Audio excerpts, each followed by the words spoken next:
So here we have this Viver distilled water machine. Now, full disclosure, this was sent to me for free, but the opinions in this video are my own. It comes with 4 of these charcoal packs, a user manual, these 2 different nozzles here, I'll show you how they work later, this citric acid to clean out the inside of the water distiller, this 1-gallon water bottle. This thing's a decent size, it's about 16 inches tall. It's made of plastic, nice, clean, simple design. Then on the side, there's a couple plugs. This one's for the power cord, it's about 4 foot long. And then this one is to connect the power from the bottom into the top. Then right over here, there's the button to turn it on and off.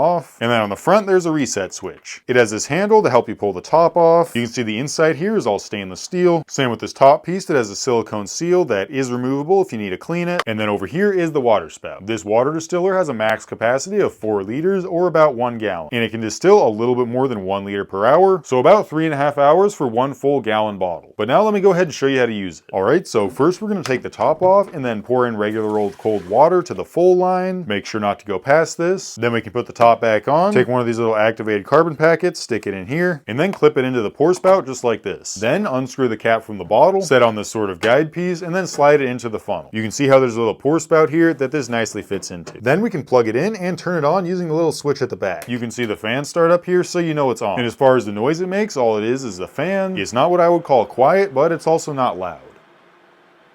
Anyway, after about a half hour, this is going to start dripping out distilled water, and then after the full 3.5 to 4 hours, it'll sense that it's out of water and shut itself off. Now, one thing I want to quickly point out is that when you first use it, you're going to want to use some of this citric acid cleaner. You're going to use about 2 tablespoons of this and then a liter of water. Then you're going to let it get up to a boil, takes about a half hour, and then you can dump it out. And it's important that you don't drink that. Then just rinse out the tank with water and you're ready to use it just like I showed here. Anyway, I'm going to go ahead and leave this plugged in here and let it distill all the water. And just like it's supposed to, after about a half hour, it starts dripping out water. And when it drips out, it's not hot or cold, it's about room temperature. All right, so I've had this running for a bit over an hour now. It's filling up pretty well. It's got about 1.5 inches in there. So yeah, the water distiller seems to work just fine, and I hope that was helpful.